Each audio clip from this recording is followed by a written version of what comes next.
Исәммесез ТНВ эфирын адамлар тапшыруы дәвам итә. Студия Сәрия Хабибуллина безнең бүгенге чыгарылышта. Таныш та сез, түгел дә сез. Кем соң сез? Тукай премиясе лауреатлары һәм аларның иҗаты. Минем өчен бик зур дәрәҗәле премия. Керемен яшеп, кем байыган да авыл урамына тиешле таш кайсы капка төбенә җәелгән. Ришвәтчеләрне фаш итәләр. 250 меңгә сатса, ул аны 20 меңгә саттым дип шундый дөрес булмаган үз мәгълүматларын бирә. Ил таянырдай ирләр янына милләтне саклаучы хатыннар кирәк. Корылтайдан соң туган фикерләр. Хатын-кызлар бар, төрле өлкәләрдә эшләүче хатын-кызлар. Бөтен халыкны берләштерә торган лидерыбыз юк. Көннең атнаның 2022-23 спорт сезонының төп темасы һәм вакыйгасы Гагарин кубогы өчен көрәш иде. Гаять катлаулы сезон узып, бүген безнең команда 2нче урынга лаек булды. Бу нәкъ шул очрак, монда урыны түгел, узылган юлы һәм ирешелгәне кадерле. Бу көмеш Акбарыс өчен чын мәгънәсендә алтын булып балкый торганы. Зинатулла Билалетдинов белән команда бу сезонда мөгъҗиза кылды. Без егетләребезне, тренерыбызны һәм шушы нәтиҗәгә үз өлешен керткән һәркемне котлыйбыз. Әйдәгез Акбарысны көмеш медальле иткән сезонның төп үзенчәлекләрен искә төшерик әле. Берничә минут элек кенә Татнефть-Аренада төгәлләнгән хоккей сезоны Акбарыслар өчен гаять катлаулы һәм бормалы булды. Сезон алдыннан командага йылдызлы состав тупланды. Кызу канлы бөтен команданы алга өндәүче Александр Радулов Казанга күченде. Станислав Галиев, Вадим Шипачев һәм Вячеслав Войновлар кушылды. Баш тренер итеп зур өметләр баглап дан шөһрәт казанган Олег Знарок билгеләнде. Спорт карьерасын менә төгәллим дип торган Данис Зарипов та 1 елга килешне узайтып клубта калды. Кыскасы, сезон башында Казан командасы КХЛны дерселтәчәк дип фаразладылар. Мөгъҗиза көткәндә җиңелү арты җиңелү китте. Октябрьдә 12 уенның 9-ында оттырдылар. Ноябрьдә 6 уенның 4-се безгә очко китермәде. Хәтта яңа ел алдыннан Казан командасының плей-оффка эләкмәү ихтималы да бар иде. Командада бердәмлек югалды, остаз йылдызлар белән уртак тел таба алмады диделәр. Кая инде монда Гагарин кубогы турында хыяллану. Клуб җитәкчелеге сезон уртасында Олег Знарок белән саубуллашты. Бу Акбарс кебек көчле командаларда сирәк була торган хәл. Баш тренер вазифасына легендар Зинатулла Билалетдинов кайтты. Бик күпләр аны тылсымчы Бил дип атай һәм юкка булмады. Бик кырыс кеше итеп истә калган. Хәзер ул елмая, быел журналистлар белән шаяра. Гомумән икенче кеше ялда иткән яңа фикерләр белән килгән дигән фикергә килдем. Дисциплина беренче урынга куйды ул. Бөтен игроклар ул стратег. Бөтен стратегический моментларны үзенә киләде. Зинатулла Хәйдәров все-таки результатка карата уйный, чтобы уенчылар иң беренче рәттә шайбаны тотсыннар һәм ворота саклаулар бар. Необходимо именно. Бозда тизлек һәм җитезлек кенә түгел, уен тактикасын аңлап эш итү дә мөһим. Шуңа күрә егетләр белән хәзер күбрәк аралашабыз, киңәшләшеп эшлибез. Состав үзгәрмәде, әмма нәтиҗә үзгәрде. Зинатулла Хәйдәр улы тиз арада Акбарысны сүтеп җыйды. Сизгерлеге, усталыгы һәм үзенең абруе белән команданы уртак максатка туплый алды. Бу алым нәтиҗәсен беренче уеннан ук берде. Мисал өчен, гыйнвар аенда 12 уенның 10-сында Акбарыс уңышка иреште. Башталар чемпионатта бер-бер артлы җиңде, аннары Көнчыгыш конференцияда өстен чыкты. Данис Зарипов даими этаптан соң спорт карьерасын төгәлләвен әйтте. 41 яшьлек хоккейчы 5 мәртәбә Гагарин кубогын яулаган бердән-бер спортчы. Быелгы плей-оффка барыслар Даниссыз чыкты. Плей-офф алдыннан Акбарысларга хәйр фатиха бирергә Татарстан рәисе килде. Рөстәм Миннеханов Акбарысларның республиканың горурлыгы булуын әйтте. Мы гордимся нашей командой. Я всегда говорил, впереди вы наши. Иногда неудачи, вы все равно наши. Как бы ни было, мы вместе с вами. Бу сезонның тагын бер үзенчәлеге КХЛ тарихында плей-офф уеннарын иң күп тамашачы караган 84 очрашуда 700 меңнән артык җанатар килгән. Татнефть-Аренада трибуннар гел тулы иде. Акбарс моңарчыда тамашачыларга 100 тотучы команда булды. Бу сезонда ул җанатарлар белән эшләвен арттырды. Аларны трибунларга тарту өчен яңа проектлар уйлап табып торды. Нәтиҗәсе команда өчен шаулап торган арена җаната. Халык уенны ишек алларында, кафе, ресторан, өйләрдә бар эшен ташлап.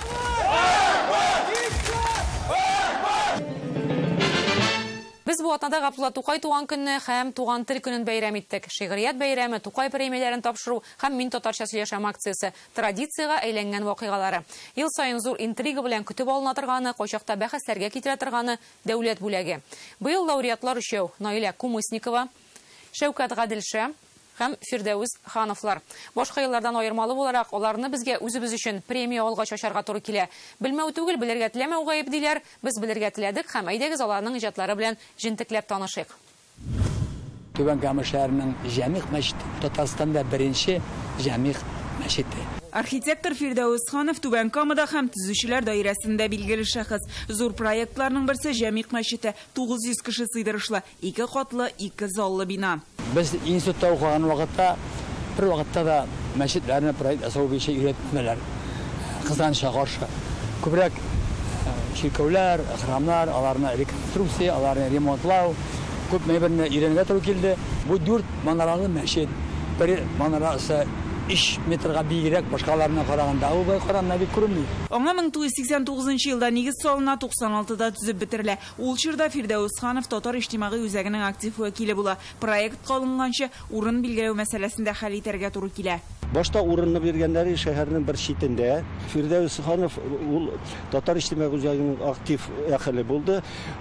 Җәмәгатьчелек белән, мәчет кортлары белән шәһәрнең уртасында төзергә рөхсәт алынды. Тагын бер проект Нур мәчете. Фирдәус Ханов 40 елдан артык архитектура өлкәсендә эшли. Шәһәрдәге 60лап объект, Актаныш, Азнакай, Минзәлә өчен проектлар булдырган. Яр буе да аның идеясе белән танымаслык булып үзгәртелә. Красный ключ. Хотя ключ ул чишмә башы, ул изге чишмә безнең өчен.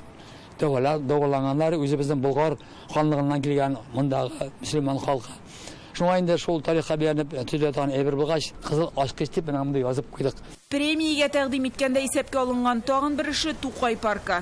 Тукайның бу бюстын акыл урманчы үзе эшләгән эш. Калган эшләр инде архитектор буларак мин проект ясадым. Буларак күренә үзебезнең milli park икәнлеген һәм татар иҗатына багышланган парк икәне. Татарның ләләчәсәгә кая карама кулланылган. Шигүлләрдә, чүәкләрдә, киемнәрдә ул гел үзенең ничә йөз елдан килгән әйберләрнең берсе. Шуңа күрә аны менә хәзерге заманда да, хәзерге менә тормышта да кулланырга кирәк. Тукай паркы белән Тукай китапханәсенең берлектә эшләве ул безнең шәһәребез өчен зур яңалык булып тора. Һәм бүгенге көндә дә менә 15нче елдан бүгенге көнгә хәтле шул кадәр зур дәрәҗәдә матур эшләп килә. Фирдәус Хановны Түбән Кама архитектурасын халкыбызның милли бизәкләре белән баетучы химиклар шәһәренә миллилек өстәүче диләр. Икенче лауреат Казанда яши, рәссам Наилә Кумысникова. Кызыклы факт, нәкъ 65 ел элек Тукай премиясе беренче тапшырылган елны аны Наилә ханымның әнисе Асия Хайруллина ала. Дәрәҗәле бүләк күбрәк ир-атларга бирелгәнен дә истә тотсак, әниле кызлы премиягә лаек булулары гаҗәп күренеш. Беренче хатын-кыз ул премияны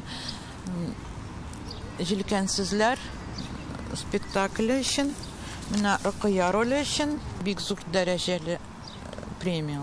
Наилә Кумысникова премияны милли темага багышланган күн мозаикасы белән иҗат ителгән паннолар сериясе өчен алды. Бу һөнәргә әнисенә бүләккә читек ясарга өйрәнгәннән соң алына да. Эзләнеп, табып, әле күнен табып, өйрәнеп, мин үзем читекләр эшли башладым. Ул вакытта монда Казанга килгән премьер-министр Франция. Миңа заказ бирделәр аның хатынына читек эшләргә. Мин эшләдем. Премьер-министр хатыны бу Парижда фурор булыр бу минем читегем дип шулай аны алды. Аннары панно мендәрләргә алына. Күн мозаикасы белән 30 елдан артык шөгыльләнә. Ул республикада беренчеләрдән булып Болгари халык һөнәрләре иҗади остаханәсен булдырган шәхес. Хәзер безнең республикада бик зур игътибар шул кул белән, күн белән эшли торган эшкә. Художественное училище бар, шундай отделение, бик матур эшлиләр алар. Кечкенә генә мастерскойлар ачып, шул яшьләрне анда чакырып. Вот алай булса иде, алар ташламаслар бу эшне. Күңел елый. Тәүде, тубыл, тура, иртеш ярларында ушак ягып бераз ятканым бар. Төмән өлкәсендә туган хәзер Казанда яшәүче шагыйрь Шәүкәт Гаделша Себердәге татарлар тормыш-көнкүрешен, фольклорын, җәмгыятьнең актуаль проблемаларын, табигатен гәүдәләндерә. Татар поэзиясын яңа сурәтләр белән баеткан шагыйрь диләр аның турында. Себердән Тукай премиясын алган икенче каләмиясе. Бу бүләккә шигырь җыентыклары өчен лаек. Элек язадырым. Biraz kişilerini nitşe aldırıp tarihini Sibir Tatarlarına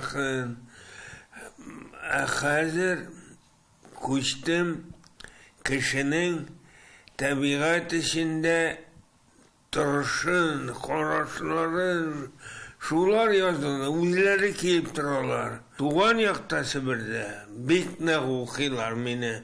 Сібір татарлары Қазаннан айырылмасынлары. Мәңгіті яшарға керек, бүтін болып. Инсульт кешірі бірнеше ел язудан туқтап тұрғаннан соң қолына қабат қалам ала ул. Көп яздым. Міне қазір 5 китабым ята.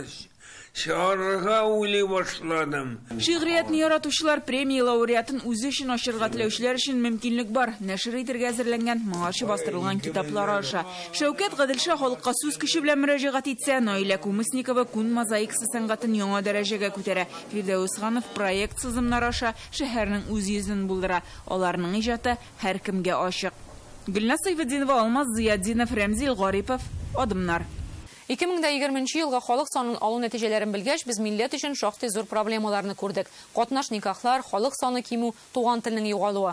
Гыйнвар аендагы Милли шура җыенында шактый катгый әйтелде. 2030 елга җан исәпкә әзерлекне бүген үк башларга кирәк. Димәк, татар яшәешенә бәйле һәр чара милли үзаңны үстерүгә өлеш кертергә тиеш. Бу атнада Казанда бөтен дөнья татар хатын-кызлары съезды узды. Анда 400 делегат килде. Россия төбәкләреннән һәм 11 чит илдән. Монда Төркиядә, Америка Кушма Штатлары, Португалия, Болгария, Казахстанда бар иде.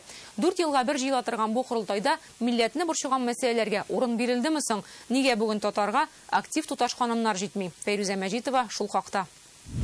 Ничектер илһамланып киләбез. Шушы Галяскар Камал театры, Кабан күле. Шул җирләрдән йөреп, рәхәтләнеп, ничектер үзеңә шундый без моннан ничектер көч алып китәбез Казаныбыздан. Быелгы татар хатын-кызлары съездының программасы күңел ачу чараларына шактый бай иде. Сөембикә журналының 100 еллыгы, Колфак туе, Тукай туган көненә багышланган концерт, Камал театрында спектакль. Милли проблемалар турында шушы тамашалардан бушаган арада гына сөйләштеләр кебек. Зур дулкынлану белән без бүген кабат мәркәзебез Казанга җыелдык. Съездның пленар утырышы бу. 500-дән артык кунак Корстанга җыелды. Президиумда 10 кеше. Бердән-бер ир-ат Васил Шайхразиев. Катнашучыларның яше 14-тән алып 87-гә кадәр дип игълан иттеләр. Безнең күзәтүләр буенча делегатларның уртача яше 60-тан югары иде. Чөнки күпчелеге өлкәннәр. Мин бит пенсияда уже 15 ел. Но мин барыбер эшне алып барам. Әйдәп баручы булам әле. Мин дә үземнең артымнан Ак Колфак җитәкчесе оештырып, милли мәсьәләләр өлкәнәеп баручы буын җилкәсендә булып чыга. Туган телне саклау алымнары, катнаш никахларны булдырмау мәсьәләсе, милли тәрбия турында күбрәк сөйләшү бик урынлы булыр иде диялар. Ләкин пленар утырышта җитди проблемалар хакында җәелеп киңәшләшмәделәр. Кызу бәхәсләр дә булмады. Бары тик билгеле факт: милләтне тәрбияләүдә җаваплылык хатын-кызга төшә дип кат-кат әйтелде. Милләтебезнең телен саклый торган, гөреф-гадәтләрен, нигезен саклый белә торган итеп үстерә белергә тиешбез. Без бу безнең үстә торган иң җаваплы бурыч. Кызганыш, татар мәгариф системасы соңгы елларда гаять зур югалтуларга дучар булды. Күп төбәкләрдә бөтенләй юкка чыкты. Бүгенге көндә безгә каядыр ниндидер ярдәм көтеп утырырга бөтенләй кирәкмәгән шөгыль. Шәхси балалар бакчалары, мәктәпләр ачу бурычы тора безнең алда. Шәхси мәктәп, балалар бакчалары тәҗрибәсенә килгәндә генә сүз яшьләргә күчте. Балаларга телне өйрәтүдә яңалык кирәклеге турында Альбина Насырова сөйләде. Менә шушындый бер проектны уйлап таптык, методикасын яздык, акыллы уеннар дип атала. Бу методика нәрсәдән гыйбарәт? Акыллы өстәл уеннарын без татар телендә алып барабыз. Мәгърифәтче хатын-кызлар бездә элек-электән булган. Тарихны карасак, хатын-кызлар өчен беренче татар гимназиясе ачкан Фатиха Аитова бар. Ул замана хатын-кызларын үзе артыннан ияртә алган. Мөселман дөньясында беренче хатын-кыз татар казыясы, мөгаллимә, күренекле мәгърифәтче Мөхлисә Бубый да шундыйлардан. Бүгенге җәмгыятьтә милли проблемаларны хәл итә алырлык, абруйлы, башкаларны да артыннан ияртүче шәхес хатын-кыз бармы? Мин әйтер идем, менә шундый билгеле лидер юк дип. Хатын-кызлар бар, төрле өлкәләрдә эшләүче хатын-кызлар, аннары теге безнең дәүләт органнарында да эшләүчеләр бар. Ләкин бөтен халыкны берләштерә торган лидерыбыз юк. Милләтне уяту, аны саклауның кирәклеген аңлату сәясәт белән бәйле ди профессор. Ә бүгенге хатын-кызлар сәясәт белән шөгыльләнми. Менә минемчә безнең эшләгән эшләребез уңышлы булыр өчен шундый лидер кирәк.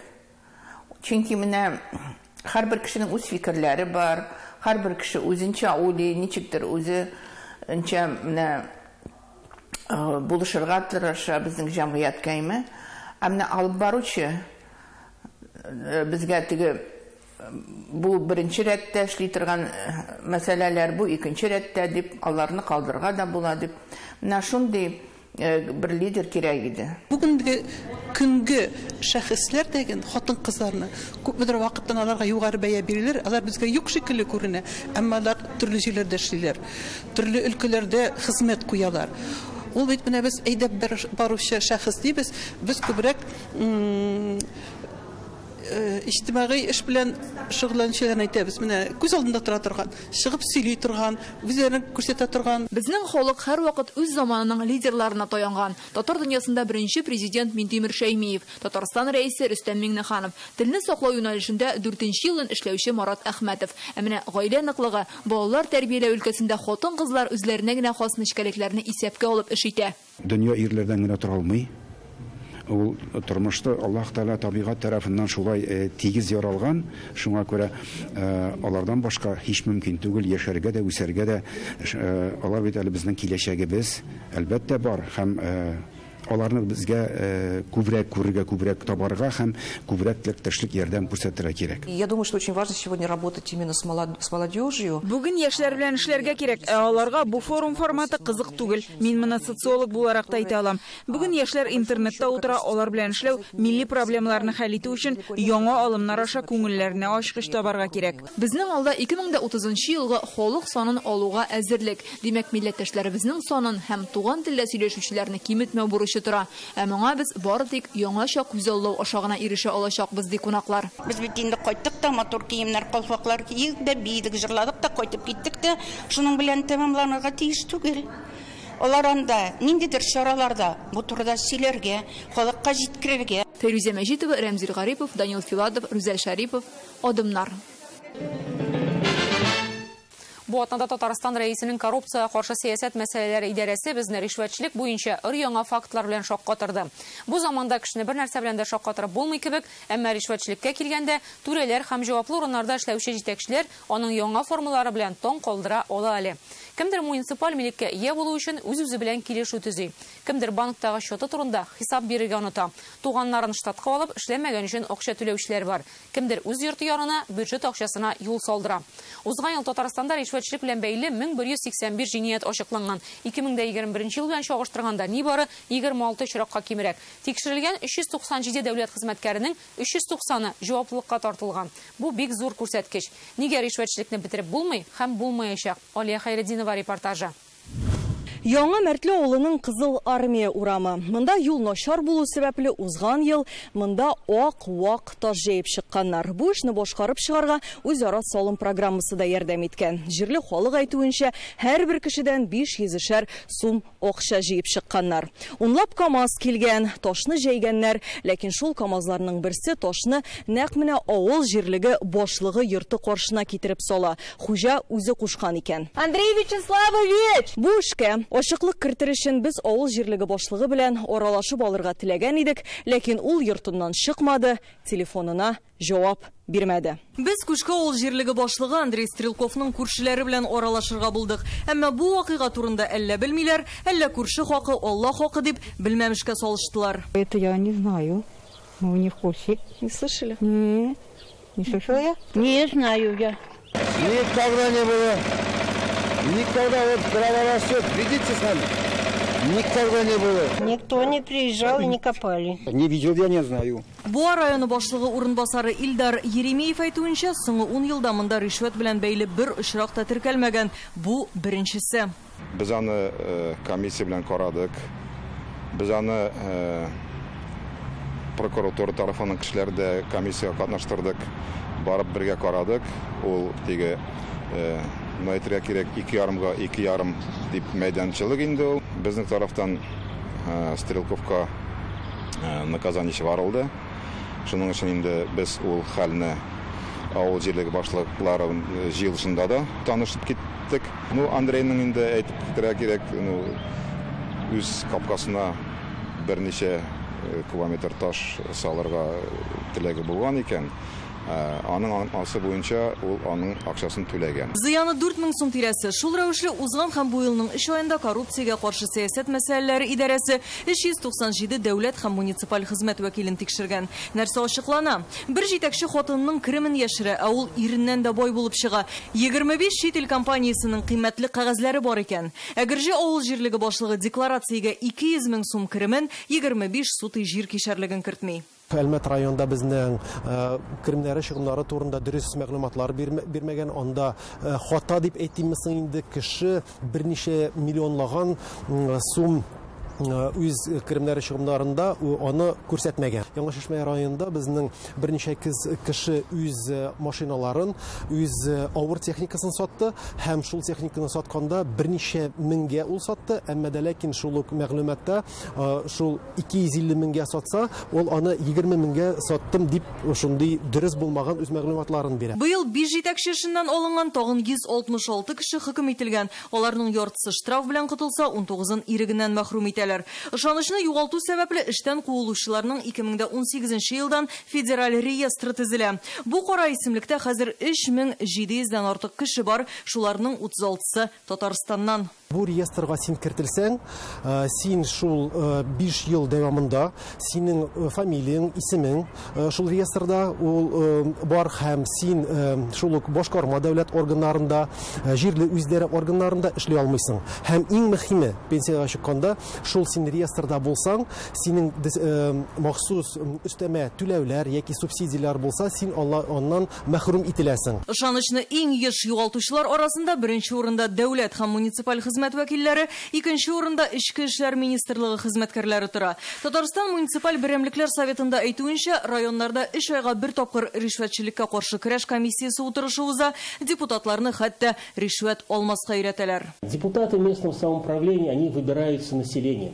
Җирле үзидарә депутатларын халык сайлый. 18 яше тулмаган икән, шул җитә. Хәтта югары белеме булмаганнарда депутат булалар. Еш кына закон бузу очраклары җир, авыл хуҗалыгы тармагында теркәлә.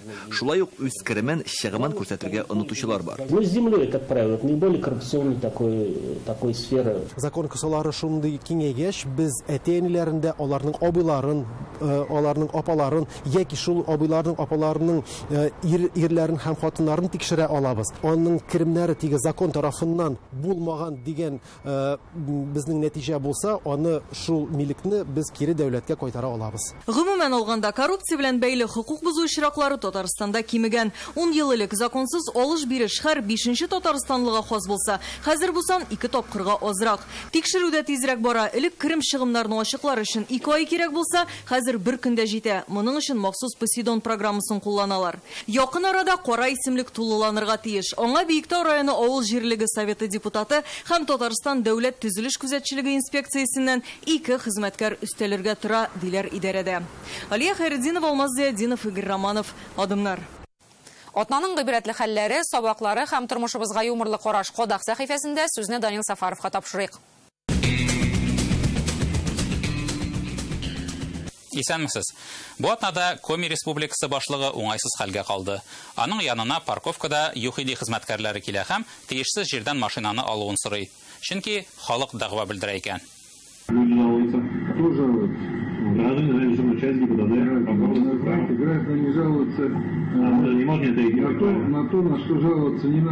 Низак ничек тамамлангандыр, әле бәлки тамамланмагандыр да. Әмма бу видео инде федераль дәрәҗәдә таралды. Миңа айруча башлыкның шушы сүзе шады. Ул мем булып китәргә дә мөмкин. Граждане жалуются на то, на что жаловаться не надо. Кышытмаган җиреңне кашыма дигән татар әйтеменең русча варианты иш бу. Граждане жалуются на то, на что жаловаться не надо. Элек чит илдәге сайыр кануннарга аптырый идек. Менә хәзер үзебездә дә бар. Быелның 1 сентябреннән Краснодар краенда хуҗасыз хайваннарны ашату һәм сыйпау тыела. Җирле губернатор шундый карар чыгарган. Имеш урамда арлы-бирле йөрүче этләрдән кешеләргә зыян килергә мөмкин. Аларны ашаткач, алар күбәя һәм көтү булып йөри ди. Мантыйк шундый. Бу хәлгә күп кенә зоологлар, Мәскәүдәге зур түрәләр каршы чыкты. Ничек инде, тук эт аш эткә караганда куркынычракмы? Хәер, карар әле 1 сентябрьдән генә гамәлгә керә. 31 августка кадәр хуҗасыз хайваннарны сыйпап калырга өлгерәсез. Аптырар инде этләр. Туктагыз әле, ник безне 1 сентябрьдән сыйпамый башладылар соң дип. Дай Джим на счастье лапу не давай. Не дает? На. Агачларга яшел кунды. Тиздән миллек җыярчак. Кайдадыр миллек, кайдадыр себерке диләр. Чираттагы видеодагы абзый бу сезонга ныклап әзерләнгән. Аны хәзер мунчасында робот шаба. Подача напряжения. Первый скорость, это второй скорость. А это регулируешь, да? Туда-сюда. Как руль, да? Да. Вдоль спины, вот вдоль спины. Вот какой место щитится, какое место попарить надо, вот такое место попарить. Кая карама робот һәм ясалма интеллект итәрә иткән заманда мунча себеркесе генә читтә калмас бит инде. Вәт молодец бу абзый, алтын куллы. Әмма бу алтын кулы миллек тотарга иренә икән. Техник прогрессның башында ялкаулык тора дип ишеткән бар иде. Чыннан да шулай икән. Җиңел пар белән. Мунчалары кысын дисәң күбрәк ташка су берке. Бүгенге безнең тапшыруыбыз тәмам. Бер атнадан шимбә кичендә очрашырбыз. Исән сау булыгыз. Бәйрәм белән сезне.